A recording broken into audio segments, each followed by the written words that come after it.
আসসালামু আলাইকুম প্রিয় মালয়েশিয়ান প্রবাসী বাংলাদেশি ভাইরা, আপনারা সবাই কেমন আছেন? আশা করি সকলেই ভালো আছেন এবং নিরাপদে আছেন। আজকে মালয়েশিয়ার সমগ্র প্রবাসীদের জন্য একটি দারুণ সুখবর বললেই চলে। কারণ দীর্ঘদিন মালয়েশিয়াতে যেই ফ্যাসিলিটিটা গতকালকে মালয়েশিয়ার প্রধানমন্ত্রী থেকে শুরু করে বিভিন্ন সোশ্যাল মিডিয়াতে আমরা ইনফরমেশনটা পেয়েছি, সকলের জন্যই একটু হলেও উপকৃত। সেটা হচ্ছে মালয়েশিয়াতে আমরা দীর্ঘদিন যাবৎ বাস স্ট্যান্ড বা রেল স্টেশন থেকে অনেক সময় কিন্তু টিকিট কেটে অথবা আমরা যেটা টাচ এন্ড গো বা র্যাপিড কেল যে কার্ডটা ব্যবহার করে থাকি, সেই সুবিধাটা এখন অন্যভাবে দিচ্ছে। ভিডিওটা স্কিপ করে দেখবেন, সম্পূর্ণ ভিডিওটা আমার সাথেই থাকবেন। যারা ভিডিওটা ফেসবুক পেজ থেকে দেখতেছেন অবশ্যই ফলো দিয়ে সমগ্র মালয়েশিয়ার প্রবাসীদেরকে দেখার সুযোগ করে দিবেন। আর যারা ইউটিউব চ্যানেল থেকে দেখতেছেন ভালো লাগলে সাবস্ক্রাইব করে পাশে থেকে বেল আইকনটা অন করে দিবেন। সেক্ষেত্রে সারা বিশ্বের এরকম গুরুত্বপূর্ণ ইনফরমেশনগুলো সর্বপ্রথম পৌঁছে যাবে আপনাদের হাতে। আমি শুরুতে আমার ভিডিওর স্ক্রিনের মধ্যে আমি দুটি কার্ড দিয়ে দিচ্ছি, যদিও কার্ডটা আমার কিছু হাইড করে দিতে হবে, তারপর আমি কার্ডটা দেখাচ্ছি।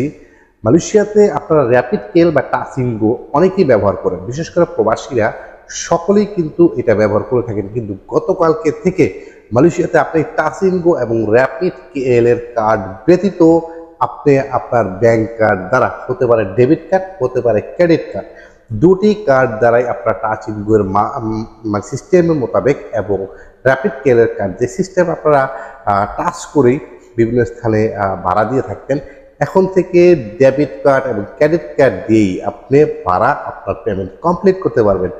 Rail station, MRT, LRT, monorail বা যে কোনো বাস যেখানে আপনার ক্যাশ কোনো পেমেন্ট নেওয়া হয় না, সেখানে কার্ডের মাধ্যমে দেওয়া হয়। তো সেক্ষেত্রে আমরা বিভিন্ন সময় কিন্তু আমাদের যে র্যাপিড কেএল এর কার্ড বা টাচ এন্ড গোর কার্ড অনেক সময় কার্ড থাকে না, সেক্ষেত্রে বিভিন্ন সময় অনেক বড় সিরিয়াল ধরে কিন্তু আমরা কিছুদিন আগে একটা ভিডিও দেখিয়েছিলাম কেএলসিসি মেবি, সেখানে হাজার হাজার লোকের একটা ছুটির দিনে ভিড় ছিল। সেখানে সিরিয়ালে দাঁড়িয়ে 1 ঘন্টা 1.5 ঘন্টা পরে কার্ড রিচার্জ করতে হয়েছে।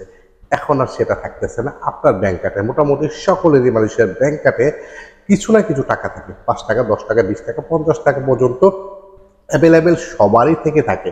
তো সেই ক্ষেত্রে আপনি আপনার ডেবিট কার্ড, আপনি আপনার ক্রেডিট কার্ড দ্বারাই কিন্তু মালয়েশিয়ার সকল যানবাহনের ভাড়া পেমেন্ট করতে পারবেন। সেক্ষেত্রে কোনো রকম কোনো সমস্যা হবে না। আর আমাদের সেই র্যাপিড এবং টাচ এন্ড গো নিয়ে চলতে হবে না বিভিন্ন স্থানে। অনেক সময় আমরা দেখেছি বাস স্ট্যান্ডে অনেকে র্যাপিড কেল বা টাচ এন্ড গোর কার্ডটা নেই, সেই ক্ষেত্রে তাকে বাসে বা ট্রেনে উঠানো পসিবল হয়নি।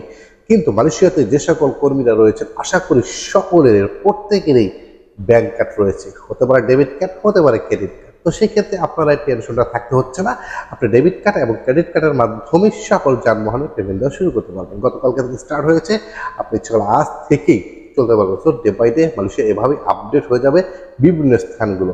তো আমরা যারা প্রবাসে বসবাস করি অবশ্যই এই সুযোগটা আমরা সকলেই ব্যবহার করব। তো নিরাপদে থাকবেন, ভালো থাকবেন। দেখা হবে নেক্সট কোনো ভিডিওতে। আসসালামু আলাইকুম।